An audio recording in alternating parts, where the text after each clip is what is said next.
Very good morning student. I am Professor Jasmine Faraz. Again welcome you on my channel. I hope आपके semester 1 में जो मैंने syllabus complete किया था वो अच्छे से आपको समझ में आया है। आज से हम सेमेस्टर 2 पार्ट देखेंगे जिसमें फाइनेंशियल अकाउंटिंग में एक चैप्टर है आपका final accounts of charitable trust, जो कि ऑलरेडी हमने 12th में बहुत अच्छे से सीखा है। 12th में हमें ये 12 मार्क्स के लिए था। अगर आपको कुछ याद होगा तो प्लीज एक बार वो गो थ्रू करो या मेरे चैनल पे जाके नॉन प्रॉफिट कंसर्न का वीडियो देखो जो 12th के प्लेलिस्ट में है। फिर भी मैं थोड़ा बहुत हम रिवाइज करते हैं, थोड़ा बहुत मैं आपको पिछला याद दिलाती हूँ। सो देखो, यहाँ पे 2 टाइप्स के ऑर्गेनाइजेशन होते हैं। एक होता है प्रॉफिट ऑर्गेनाइजेशन, दूसरा होता है नॉन प्रॉफिट ऑर्गेनाइजेशन। ऐसा ऑर्गेनाइजेशन जिसका main M, motive, primary objective होता है अर्न द प्रॉफिट, और एक ऐसे ऑर्गेनाइजेशन होता है जिसका मेन मोटिव होता है service, provide the service. Now यहाँ पे हमें ट्रायल बैलेंस प्रिपेयर करना होता है, बट यहाँ पे अगर आपको याद होगा 12th में तो रिसीट एंड पेमेंट दिया जाता था, and with the help of receipt and payment हम पोस्टिंग करते थे और इनकम एक्सपेंडिचर अकाउंट ड्रॉ करते थे। सो सी हम अगर फाइनल अकाउंट हमारा प्रॉफिट कंसर्न का लेंगे, सो हम trading account, profit and loss and the balance sheet open करते हैं। लेकिन वही नॉन प्रॉफिट कंसर्न का रहेगा तो हम सिर्फ receipt income and expenditure and balance sheet करते हैं। एंड रिसीट एंड पेमेंट ये तो हमें एज अ ट्रायल बैलेंस के तौर पे ये क्वेश्चन में दिया जाता है। ओके, लेकिन यहाँ पे थोड़ा सा फर्क है। 12th में आपको receipt and payment he question में दिया जाता था and income expenditure balance sheet आपको प्रिपेयर करने के था। लेकिन यह एफवाई में उन्होंने थोड़ा सा रिवर्स मेथड किया है। कभी कभी उन्होंने कहा है कि इनकम एंड एक्सपेंडिचर ओपन करो with the help of receipt and payment, लेकिन कभी कभार उन्होंने पूछा है कि open receipt and payment with the help of income and expenditure. तो यहाँ पे हमें दोनों मेथड सीखनी है कि अगर रिसीट एंड पेमेंट दिया है तो income expenditure and balance sheet किस तरीके से ओपन करनी है, और अगर इनकम एंड एक्सपेंडिचर क्वेश्चन में दिया है तो किस तरीके से रिसीट एंड बैलेंस शीट हमें ओपन करनी है। तो दोनों तरीके के क्वेश्चन हम देखेंगे। नेट रिजल्ट यहाँ पे ऑफ कोर्स हमें नेट प्रॉफिट मिलता है, नेट लॉस मिलता है, but here we called surplus and the deficit.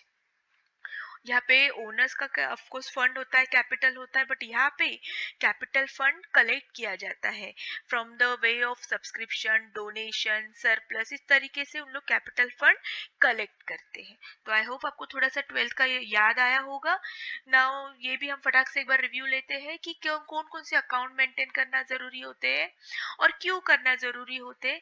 तो of course to control on a monetary transaction, भले वो नॉन प्रॉफिट कंसर्न हो लेकिन लोगों के डोनेशन वो लेते हैं, सब्सक्रिप्शन लेते हैं, तो उन्हें वो रिकॉर्ड रखना जरूरी होता है, पब्लिकली उन्हें ये डिस्प्ले करना होता है। तो to control the monetary transaction, this is the must preparation of final of account.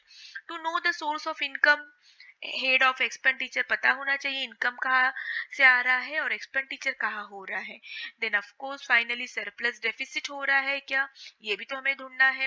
And net worth, जो भी उनकी XYZ एनपीओ होगी, नॉन प्रॉफिट कंसर्न होगी, उसकी net worth, total capital fund कितना है, टोटल एसेट कितनी है, टोटल लायबिलिटी कितनी, ये उन्हें चेक करना होता है। इसलिए नॉन प्रॉफिट कंसर्न को भी फाइनल अकाउंट बनाना बहुत जरूरी है। Okay, and of course to avoid the malpractices and misappropriation of cash।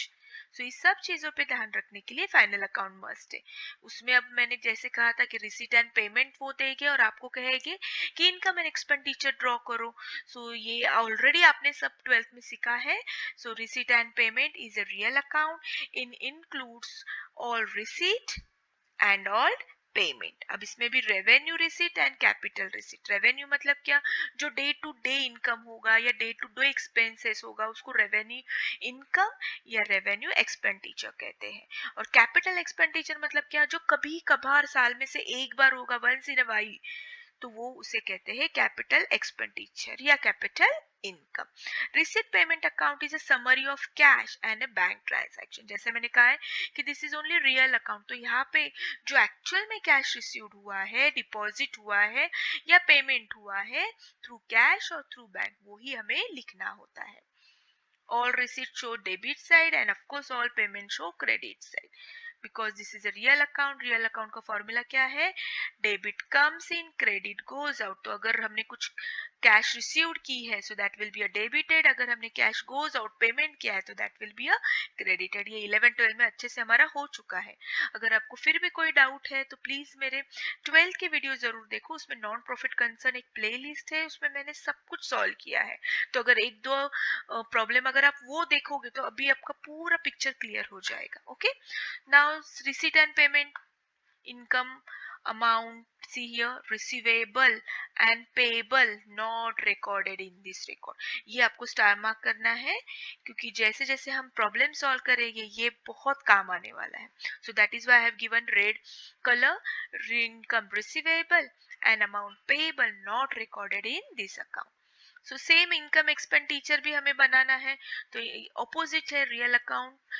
ये रिसीट एंड पेमेंट ये रियल अकाउंट है, मतलब सिर्फ कैश के ट्रांजैक्शन लिखे जाते हैं, but income expenditure is a nominal account. अब नॉमिनल अकाउंट मतलब क्या? All expenses and income of current year. Of course हमें करंट ईयर का ही लिखना होता है, mean just like a profit and loss account, सिर्फ नाम हमने इनकम एक्सपेंडिचर दिया है।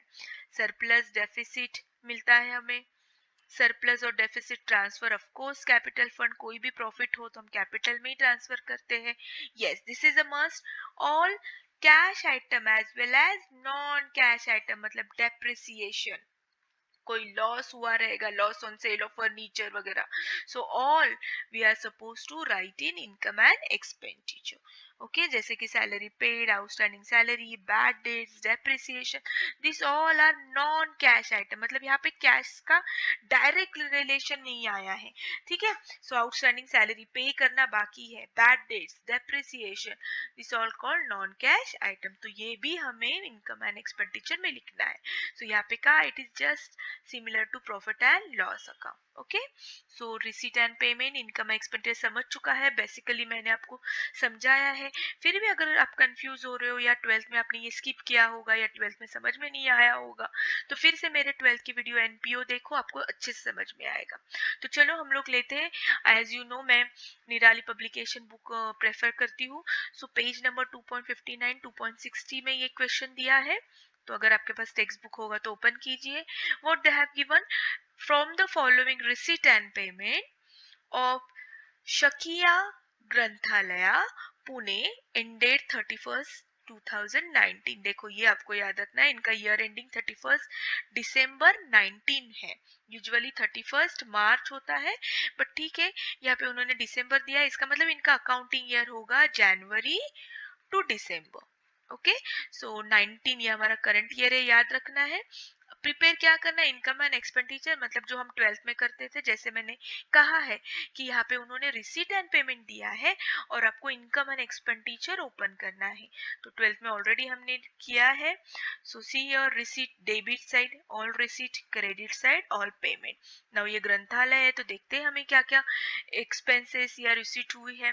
सब्सक्रिप्शन, ऑफकोर्स लोग मेंबरशिप लेते हैं तो सब्सक्राइब करते हैं, इन उनकी कोई इन्वेस्टमेंट होगी उसका interest, admission fee, donation. Okay, यहाँ पे थोड़ा सा सर्कल करो, ये एडजस्टमेंट है, hidden adjustment. Then hall rent, उनका कोई हॉल होगा जो वो रेंट पे देते होंगे छोटे मोटे फंक्शन के लिए। देन टेलीफोन रिसीट कुछ होगा, special library fund. So this all are income of the Shakiya Granthalaya. Okay, अब पेमेंट भी होगा, जहाँ पे इनकम है वहाँ पे ऑफकोर्स खर्चा भी तो होता है। सो सैलरी, कोई लाइब्रेरियन वहाँ पे होगा उसकी सैलरी होगी, printing, stationery, electricity, rent, telephone charges, advertisement, this all are revenue expenditure. Okay, जो बार बार हर महीने खर्चा होता है। Now here furniture purchase, now इसको आपको सर्कल करना है, this is called capital expenditure. ठीक है, revenue expenditure and capital expenditure. आप 12th के मेरे वीडियो देखो एनपीओ के, वहाँ पे ये मैंने अच्छे से पहला ही पार्ट, अगर आप पहला ही लेक्चर देखोगे मेरा तो यहाँ पे मैंने अच्छे से revenue expenditure and capital expenditure explain किया है कि क्या होता है, दोनों में फर्क क्या होता है। Then and don't worry, and screen में मतलब जब वीडियो खत्म होगा तो मैं वो जो 12th की प्लेलिस्ट है वो शेयर करूंगी आपके लिए एनपीओ की, तो सिर्फ आप क्लिक करो डायरेक्टली आप वो प्लेलिस्ट पे ही जाओगे। सो परचेस ऑफ लाइब्रेरी बुक, ये भी कैपिटल एक्सपेंडिचर है। ये थोड़ा सा प्रिंटिंग मिस्टेक हो गया है बुक में, देखो नीचे ऊपर हो गया है, तो ये ठीक से कर लो।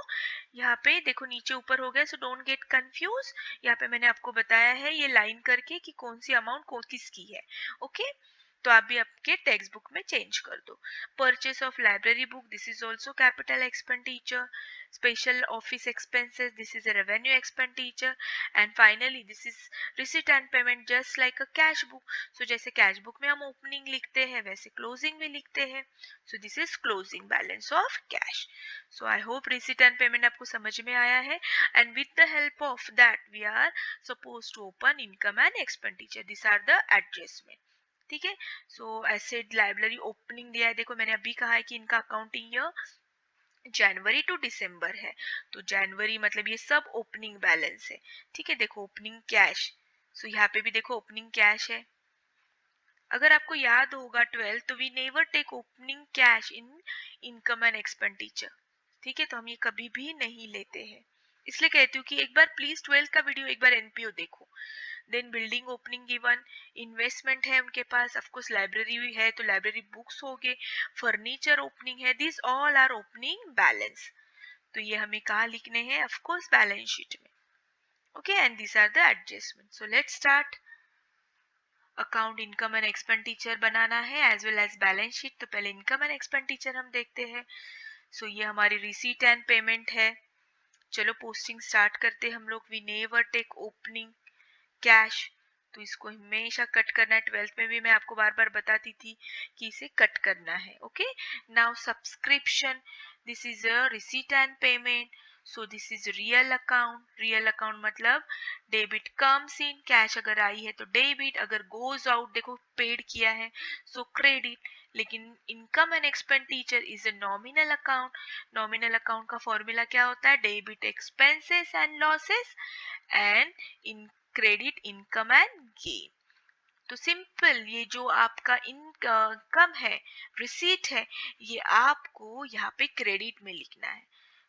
ठीक है, एंड जो पेमेंट है वो आपको डेबिट में लिखना है। तो हम पेमेंट साइड पहले स्टार्ट करते हैं। सो देखो payment side, printing stationery, electricity charges, rent and taxes, देखो सब जो जो यहाँ पे क्रेडिट दिया है वो मैंने यहाँ पे डेबिट लिखा है।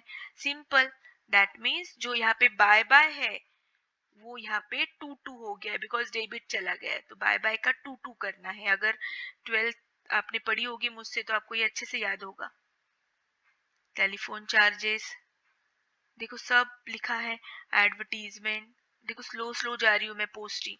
ठीक है, this all are revenue expenditure, and revenue expenditure we are supposed to write income and expenditure debit side. Okay, this is expenditure done. I hope ये आपको समझ में आया है।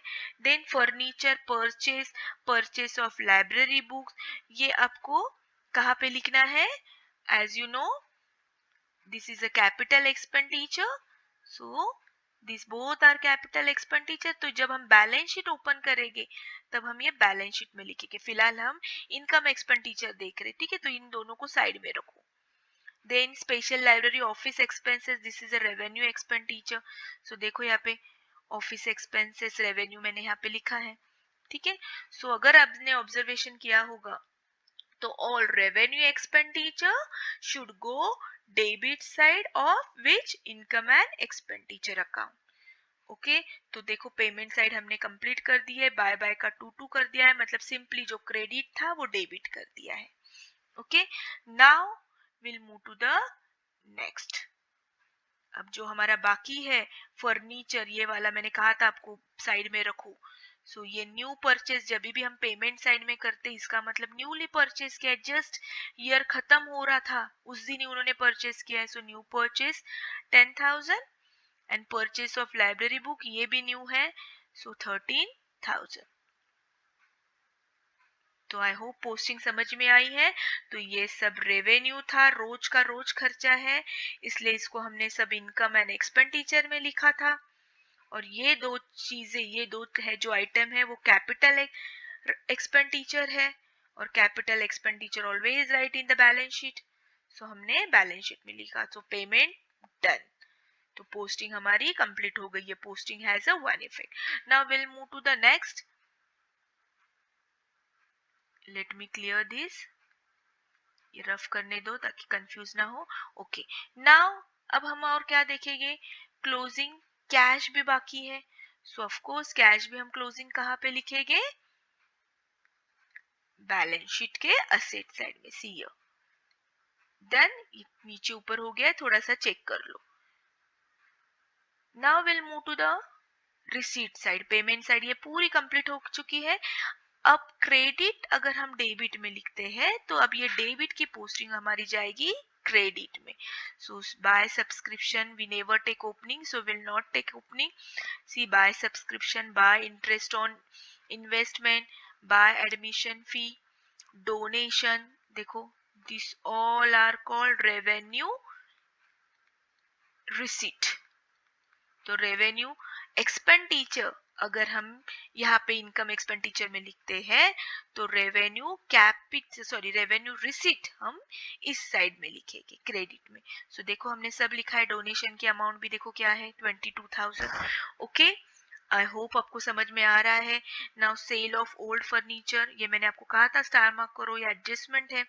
Then hall rent. हॉल कहाँ पे, ये भी क्या है हमारा हॉल रेंट रेवेन्यू एक्सपेंडिचर है. तो देखो टेलीफोन रिसीट रेवेन्यू एक्सपेंडिचर है. तो ये भी हमने लिखा. आउटर कॉलम में क्यों लिखा, बिकॉज एडजस्टमेंट नहीं है. इनको सबको एडजस्टमेंट इसलिए हमने इनर कॉलम में लिखा. Done. So all is done. Now what left. Sale of old furniture, ये एक बाकी है. And library fund receipt. Now ये फंड है तो आपको पता है फंड मतलब ये कैपिटल रिसीट है. कभी कभार हमें मिलता है तो हम ये लिखेंगे सी हियर फंड. ये पहले हमने सेल किया, पहले ये एंट्री करते हैं जहां पे हमने टिक मार्क किया था. सेल किया है तो न्यू फर्नीचर खरीदा, उसमें से हमने ये पुराना सेल किया है. तो अब हमारे पास फर्नीचर है 7,500. तो चलो इसका भी पोस्टिंग हो गया. नाउ ये बाकी है फंड रिसीट है. सो ऑफ कोर्स रिसीट हमें क्या करना है, ऐड करना है. ठीक है. देखो ओपनिंग अभी तक मिला नहीं है, देखते अगर मिला तो लिखेंगे, नहीं मिला तो नील कर देंगे, डैश कर देंगे. ओके. सो आई होप आपको पोस्टिंग समझ में आई है. कौन सा आइटम हमें किधर लिखना है फिर एक बार बताती हूँ. अगर रेवेन्यू एक्सपेंडिचर या इनकम होगा तो हमें वो कहाँ लिखना है, इनकम एंड एक्सपेंडिचर के अकाउंट में. और कैपिटल एक्सपेंडिचर एंड इनकम होगा तो वो हमें कहाँ लिखना है, बैलेंस शीट में. बस हमने यही किया है. इसके कहते हैं posting. Posting has a one effect. Now will move to the adjustment. अब मेन एडजस्टमेंट आई है. उसमें से उन्होंने देखो दिया है कि ओपनिंग बैलेंस. ओपनिंग बैलेंस तो चलो पहले ओपनिंग बैलेंस लिख लेते हैं. We never take cash opening balance, तो इसको तो कट ही कर दो. Then building, investment, library book, ये सब हमें क्या करना है, ओपनिंग बैलेंस देखो ऐड करना है. As you know opening balance हमेशा ऐड करते हैं. तो लाइब्रेरी बुक में देखो मैंने ऐड कर दिया है. फर्नीचर का भी देखो ओपनिंग बैलेंस ऐड कर दिया है.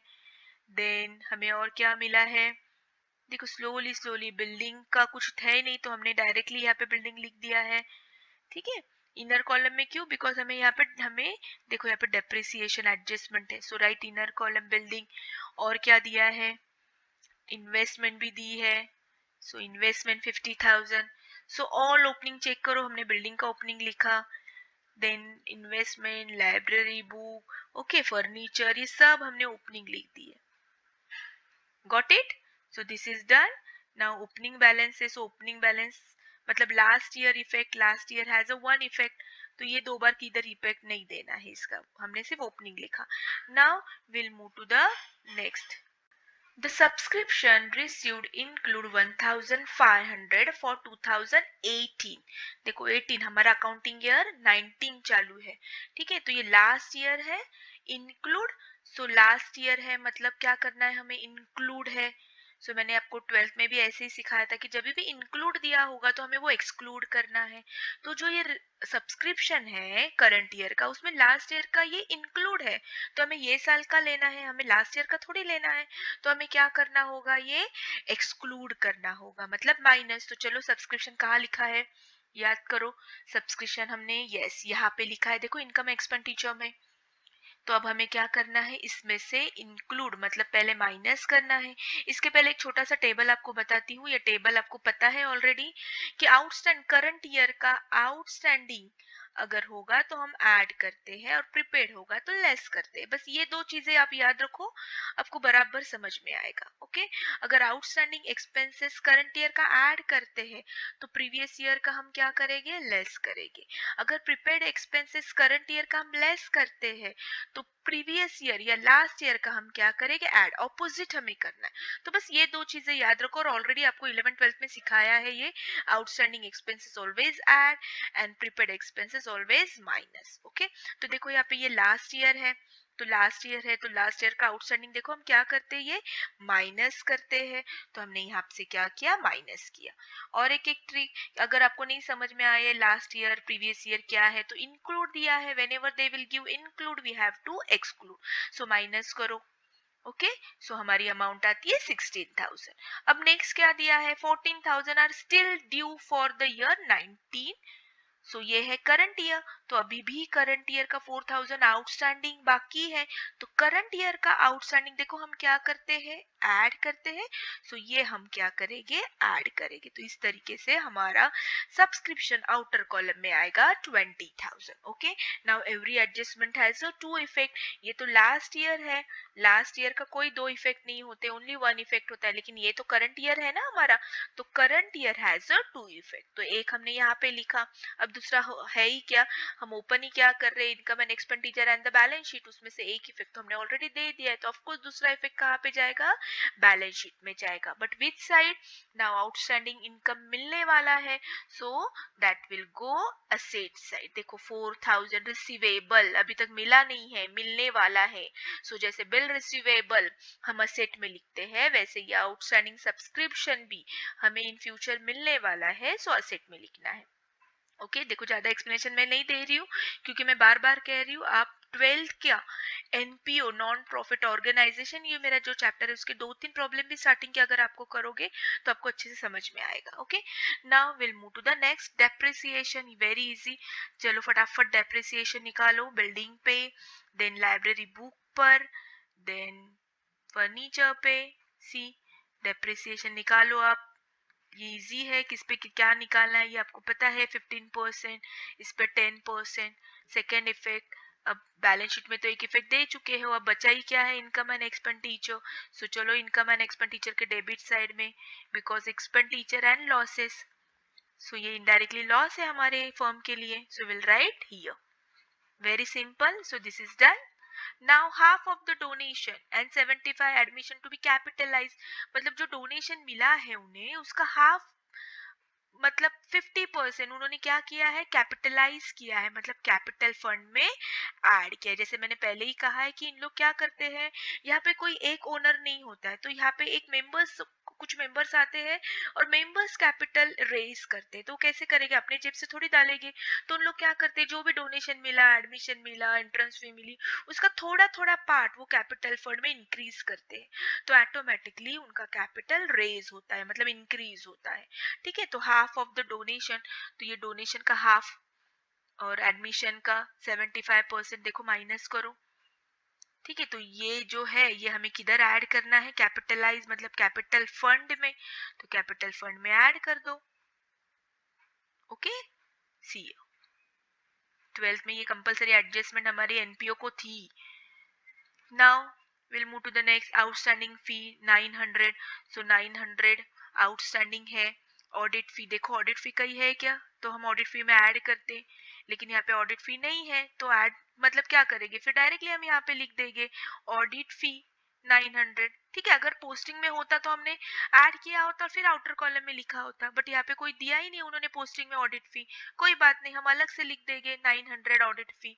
ठीक है, सेकेंड इफेक्ट, एक इफेक्ट दिया इनकम एंड एक्सपेंडिचर में, तो ऑफ कोर्स बैलेंस शीट बचती है, तो दूसरा इफेक्ट बैलेंस शीट में, लेकिन आउटस्टैंडिंग फी मतलब आपको एक्सपेंडिचर मतलब आपको पे करना है, तो टेंशन आया है, पे करना है फ्यूचर में, तो टेंशन मतलब क्या, लाइबिलिटी, तो ये हम लाइबिलिटी में लिखेंगे। Okay, done. So I hope सब एंट्री आपको समझ में आई है. Adjustment. Now last adjustment, credit balance of fund first 19 727 400. इसका मतलब देखो डेट पे ध्यान देना है, सब डेट का खेल है. 1 जनवरी 2019 मतलब ये ओपनिंग है, तो ये हमारा ओपनिंग फंड. देखो यहाँ पे हमने जगह रखी थी और ये रिसीट हमको कहाँ पे मिला था, पोस्टिंग के वक्त मिला था. ठीक है, तो पहले फंड इतना था लाइब्रेरी फंड, उसमें हमने और रिसीव्ड किया, तो अब टोटल हमारा कितना हो गया 39,400. अब देखो एक, देखो यहाँ से ये कहाँ से मिला, देखो रिसीट ये वाली कहाँ से मिली, ये हमने पोस्टिंग के वक्त की थी.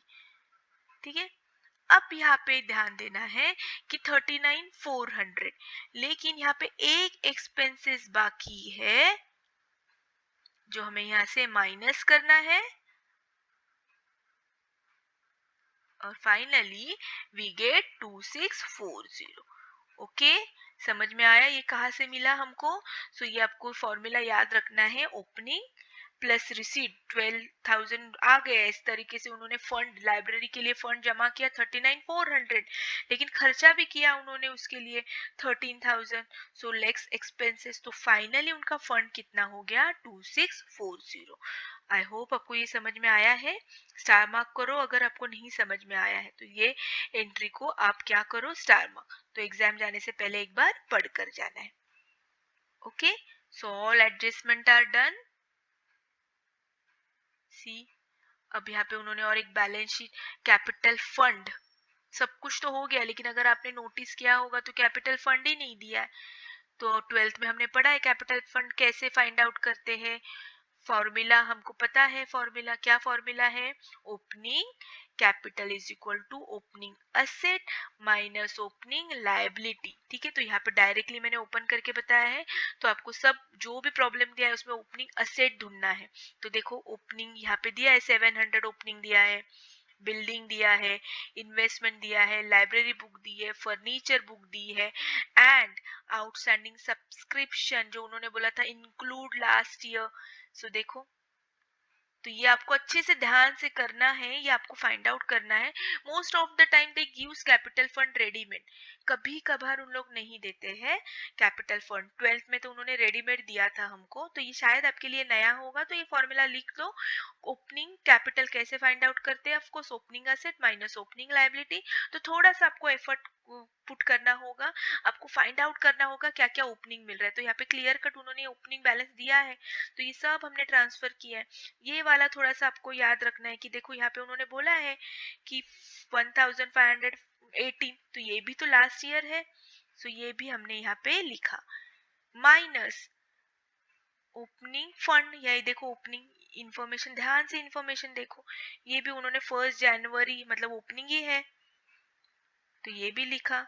सो opening asset minus opening liability we get capital fund. तो पता चला आपको ये कैपिटल फंड कैसे आया है 1,70,000 का. थोड़ा सा प्रैक्टिस करो क्योंकि 12th में आपको ये ज्यादा नहीं था, डायरेक्टली कैपिटल फंड आपको रेडीमेड दिया था.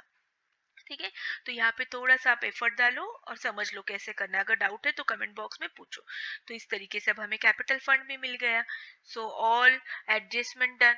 Now it's a closing time. देखो अब क्लोज करो, विच amount comes every year surplus. ये हम इसकी टोटल अगर हम सब के आउटर कॉलम की टोटल करोगे तो इट्स कम्स 47,800 माइनस ये सब करो तो 1,000.